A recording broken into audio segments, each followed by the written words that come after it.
नमस्कार दोस्तों, आज मैं आपसे बात करने वाली हूँ एक ऐसे इंसिडेंट पे, एक ऐसे रियल इंसिडेंट पे जो कि मेरे साथ हुआ। मैं बात कर रही हूँ साइबर क्राइम की, साइबर फ्रॉड की। ये आपने काफ़ी वीडियोस देखी होंगी, काफ़ी लोगों ने वीडियो बनाई भी होगी यूट्यूब पे, लेकिन जो मैंने ये वीडियो जो बनाई है, मैंने ये अब बनाई है जब ऐसा इंसिडेंट मेरे साथ हो गया। ये मैंने फेस किया, ये चीज़ हुई किस तरीके से। और मैं तो वो बहुत ज़्यादा एक्टिव रहती हूँ इस मामले में, मैं बहुत ज़्यादा सतर्क रहती हूँ। ट्रांजेक्शन मैं ऐसा कर ना दूँ कहीं कि मेरा जो पैसा है, जो मेरी कमाई हुई इनकम है, वो कहीं पर वेस्ट हो जाए, कहीं पर गलत तरीके से चली जाए। लेकिन फिर भी मेरे साथ ऐसा क्राइम हो गया। तो ये हुआ कैसे, मैं आपको एग्जाम्पल के साथ, पूरा स्क्रीनशॉट में है मेरे पास, पूरी कॉन्वर्जेशन के साथ मैं आपको शेयर करूंगी। तो आप इस वीडियो को एंड तक जरूर देखना। मैं आपको पहले ये बताना चाहती हूँ कि साइबर क्राइम है क्या, किस तरीके से ये होता है, इसमें क्या क्या तरीके हैं लोगों को पागल बनाने के या लोगों को धोखा देने के। लेकिन ये जो मैंने ये जो वीडियो मैंने बनाया, ये जो इंसिडेंट मेरे साथ हुआ, मुझे ये लगा कि मुझे आप लोगों के साथ ये चीज़ शेयर करनी चाहिए कि जैसा मुझे धोखा मिला वैसा आपको ना मिले, और किस किस तरीके से जो लोग हैं वो आपका मिसयूज कर सकते हैं। जो साइबर क्राइम है वो सिर्फ पैसों के लेन देन से नहीं होता है, सिर्फ पैसों के ट्रांजैक्शन से ये क्राइम नहीं होता है।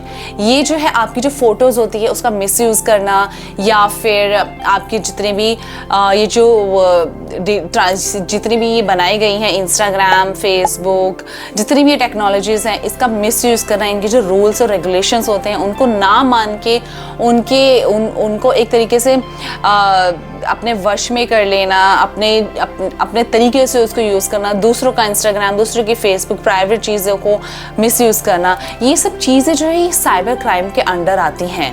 लेकिन साइबर क्राइम के कितने टाइप हैं, किस किस तरीके का होता है, मैं वो आपको सब बताऊंगी, तो आप इस वीडियो में बने रहें। तो जो सबसे फेमस जो साइबर क्राइम है वो है हैकिंग। जो ये हैकर्स होते हैं, इसमें होता क्या है कि हम अपनी जितने भी पर्सनल चीज़ें हैं, हमारा डेटा हो गया, हमारा फोटोज़ और कितने चीज़ें होती है जो हम अपने कंप्यूटर, लैपटॉप में रखते हैं। हम इंस्टाग्राम यूज़ करते हैं, फेसबुक यूज़ करते हैं, कितने सारी टेक्नोलॉजीज़ है जो हम यूज़ करते हैं। तो जो हैकर्स होते हैं, जो हैकिंग करते हैं, उनको ज़रूरत नहीं है आपके यूज़र आईडी की या पासवर्ड की। वो कहीं भी दूर बैठकर, कहीं पे भी बैठे होंगे, देश में, वर्ल्ड में, कहीं पे भी हैं, वो आपके सिस्टम को हैक कर सकते हैं। आपकी जो पर्सनल चीज़ें हैं, जो आपकी फ़ोटोज़ हैं, उसका मिसयूज़ कर सकते हैं, आपकी अकाउंट्स की डिटेल्स जान सकते हैं, आपके पूरे लैपटॉप को वो यूज़ कर सकते हैं। वैसे तो हैकिंग का जो यूज़ है वो एक सही काम के लिए ही शुरू किया गया था। हैकर्स स्टार्टिंग में सिर्फ एक दो ही हुआ करते थे, जब ये हैकर्स लोगों ने सीखना शुरू किया था हैकिंग का चीज़ें। और ये इसलिए करते थे कि जो दुश्मन देश है उनकी चीज़ों के बारे में पता चल सके, और हम जो हमारे दुश्मन हैं, जो हमारे देश से रिलेटेड चीज़ें हैं, वो सॉल्व हो सके। लेकिन लोगों ने जो इस हैकिंग का इस्तेमाल है वो गलत तरीके से करना शुरू कर दिया। मैं आपको एक एग्जाम्पल देती हूँ। अभी जो इस वक्त जब आप अपना कंप्यूटर या फ़ोन, जो भी इस तरफ आप देख रहे हैं, आप अपना स्क्रीन रीड कर रहे हैं या मुझे सुन रहे हैं, या आप इस टाइम कुछ भी अपना यूज़ कर रहे हैं, और इस टाइम आपको पता नहीं होगा कि कहीं दूर बैठे कोई आपका फ़ोन, आपका जो कैमरा है, आपका जो फ़ोन है, और आपकी जो चीज़ें हैं, आपके कैमरे के थ्रू वो आपको देख सकता है, आपके सिस्टम को हैक करके सेम टाइम पे वो आपकी चीज़ें रीड भी कर सकता है, रीड भी कर रहा होगा, या तो फिर कहीं बैठकर। ऐसा भी होता है। मैं जानती हूँ आपको शायद मेरे पे बिलीव नहीं हो रहा होगा, लेकिन मैं आपको एक और एग्जांपल दे सकती हूँ जो ऐसा हुआ है अमेरिका में। जो एडवर्ड स्नोडन है, उन्होंने ये जो एक पेपर लीक किया है, उसमें उन्होंने ये बताया है कि जो अमेरिका है वो अमेरिका के लोगों पर नज़र रख रहा है। 9/11 के बाद, जो 9/11 का सीन हुआ था, उसके बाद जो अमेरिका है वो वहाँ के लोगों पे नज़र रखे हुआ है, उनके सिस्टम पे, उनकी एक्टिविटीज़ पे, इसी के थ्रू, हैकिंग के थ्रू ही, कि वो लोग क्या कर रहे हैं और क्या कोई कुछ गलत तो नहीं कर रहा है, या कुछ गलत हो तो नहीं सकता है। इस तरीके से वहाँ के लोगों पे ये जो है नज़र रखी हुई है। खैर, ये सब आप छोड़िए, हम बात करते हैं हैकिंग के बारे में, हैकर्स के बारे में। हैकर्स को कैसे आपके सिस्टम को ये हैक कर सकते हैं? हैकर्स को सिर्फ एक लूप पॉइंट की ज़रूरत होती है। आपके सिस्टम पे कुछ भी ऐसा एक हैकर की जो वर्ल्ड में, हैकिंग की दुनिया में इसको बग भी कहते हैं, कोई एक ऐसा बग जो उन्हें मिल जाए, कोई ऐसा लूप पॉइंट जो आपके तरीके से उनको मिल जाए और वो आपके सिस्टम के अंदर घुस जाते हैं और फिर वो कुछ भी कर सकते हैं आपके सिस्टम पे। तो वैसे लूप पॉइंट से कैसे बच सकते हैं, क्या तरीका होता है, वो भी मैं आपको बताऊंगी। आप इस वीडियो पे आगे बने रहें। पहले हम आगे बात करते हैं दूसरे हैकिंग के बारे में, दूसरे type of hacking, type of cyber crime के बारे में। दूसरा जो साइबर क्राइम होता है वो है थेफ्ट, यानी धोखाधड़ी। इसमें होता क्या है?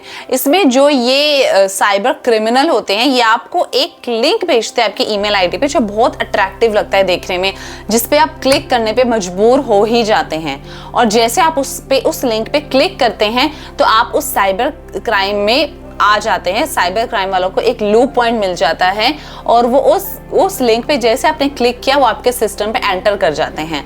बस वो इस तरीके का लिंक होता है कि वो आप मजबूर ही हो जाते हैं कि आप उसको क्लिक कर ही देते हैं। लेकिन कोई भी लिंक पे क्लिक करने से पहले आपको 1000 बार सोचना है और ऐसे लिंक आपको ना आए वो भी मैं आपको आगे भी बताऊंगी, ताकि आपका जो सिस्टम है वो सेफ रहे और आप भी इस मामले में सेफ रहे। हम आगे बात करेंगे अब तीसरे साइबर क्राइम। मैं बात कर रही हूँ अब तीसरे साइबर क्राइम के बारे में, जो है फिशिंग। ये तो आपने सुना ही होगा वर्ड फिशिंग। इसमें क्या है कि इसमें आपके जितने भी पर्सनल चीजें होती हैं, जैसे कि आपका यूजर नेम, पासवर्ड, आपका क्रेडिट कार्ड, डेबिट कार्ड और आपके जितने भी पासवर्ड से रिलेटेड, आपकी यूजर नेम से रिलेटेड, जिस तरीके से आपने अपनी चीजों को ब्लॉक किया हुआ होता है, ये लोग वो पकड़ लेते हैं। और जहां आपके क्रेडिट कार्ड, डेबिट कार्ड की डिटेल्स, आपके पासवर्ड जिनके पास हुए, तो फिर तो आप सोच ही सकते हैं कि क्या हो सकता है, आपका बैंक तक खाली हो जाता है, राइट।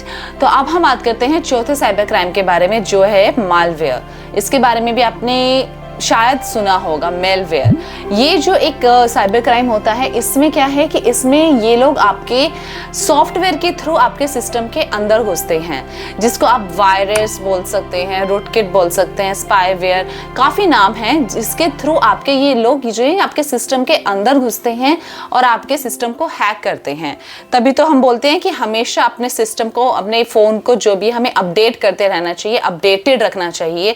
जो नए आते हैं, जितने भी वायरस प्रोटेक्शन के लिए एंटीवायरस वगैरह जितने भी होते हैं, हमें अच्छे तरीके से देख कर ही अपने सिस्टम पे रखना चाहिए। लेकिन करना जरूर चाहिए। अगर अपडेटेड रहेगा तो उनको ये जो लूप पॉइंट है नहीं मिलेंगे कभी भी, जितने भी ये क्रिमिनल होते हैं। तो अब हम आगे बढ़ते हैं। तो जो हमारा जो एक और हमारा जो पार्ट आता है, जो हमारा 5th पार्ट आता है, वो है साइबर स्टॉकिंग। इसमें क्या होता है, इसमें जो है जितने भी क्रिमिनल होते हैं वो स्टॉक करते हैं आपको इंटरनेट के थ्रू, जितने भी ये टेक्नोलॉजीज है इसके थ्रू वो आपको स्टॉक करते हैं, आपका पीछा करते हैं, आपका जो रूटीन है उसको जानने के लिए, आप किस टाइम क्या करते हैं, किस टाइम कहाँ जाते हैं, वो सब रूटीन आपका जानने के लिए आपको स्टॉक करते हैं। और फिर जो भी वो सोचते हैं उस चीज को फिर वो कहते हैं पूरा करते हैं अपने तरीके से। जो भी उनको क्राइम करना है, आपकी चीजों को जानकर उसको फिर पूरा करते हैं। किस तरीके से होता है, वो इंटरनेट के थ्रू ही होता है। क्योंकि आजकल आप देखते होंगे लोग हर चीज का पोस्ट डालते हैं, हम कहाँ घूमने जा रहे हैं, क्या खा रहे हैं, क्या कर रहे हैं। तो लोगों को पता है कि इंटरनेट के थ्रू, इंस्टा के थ्रू, फेसबुक के थ्रू उनको लोगों की पूरी जानकारी मिल सकती है, पूरी रूटीन की जानकारी मिल सकती है, राइट। तो ये था जो मैंने आपको बताया साइबर क्राइम क्या है, साइबर क्राइम की क्या पार्ट है। और भी बहुत तरीके से साइबर क्राइम होता है। जो मेरे साथ हुआ वो मैं आपको अभी बताती हूँ कि हुआ क्या था एग्जैक्टली। ये तो जो टाइम था, ये मॉर्निंग का टाइम था, जब मैं सो के उठी ही थी। तो सो के जब हम उठते हैं तो यूजुअली हम क्या करते हैं, हम अपना फ़ोन चेक करते हैं, राइट। मैं तो ऐसे ही करती, मोस्टली सभी लोग ऐसा ही करते होंगे। तो मैं उस टाइम मॉर्निंग में उठी और मैंने अपना फ़ोन चेक किया और मैंने सीधा जो है इंस्टाग्राम ओपन किया। मैं व्हाट्सएप पे नहीं गई, मैंने सीधा इंस्टाग्राम ओपन किया और मैंने उस पर स्टेटस देखा जो मेरी काफ़ी खास जानकारी ने लगाया हुआ था। कि एक उसने जो पैसा है इन्वेस्ट किया है बिटकॉइन में, या वो भी इसी तरीके का कुछ था कि उसमें उसने 5,000 रुपये लगाए हैं और उसको 50,000 रुपये का बेनिफिट हुआ है। तो ये जो मैंने उसमें देखा, तो ये और उस पर्सन ने लगाया हुआ था जो बहुत स्मार्ट और हमेशा एक्टिव और इन सब मामलों में बहुत तेज है। तो मुझे बिलीव हो गया जब उसने ऐसा लगाया। तो मैंने उससे इंस्टाग्राम पे ही मैसेज पे बात किया कि ये सब जो आपने स्टेटस पे लगाया हुआ है, क्या ये सही है, क्या ये सच है? तो उसने मुझे जो है इंस्टाग्राम पे मैसेज किया कि हाँ ये बिल्कुल सही है, बिल्कुल जेन्युइन है, 100% तुम उस पर बिलीव कर सकते हो और just go ahead and make the payment.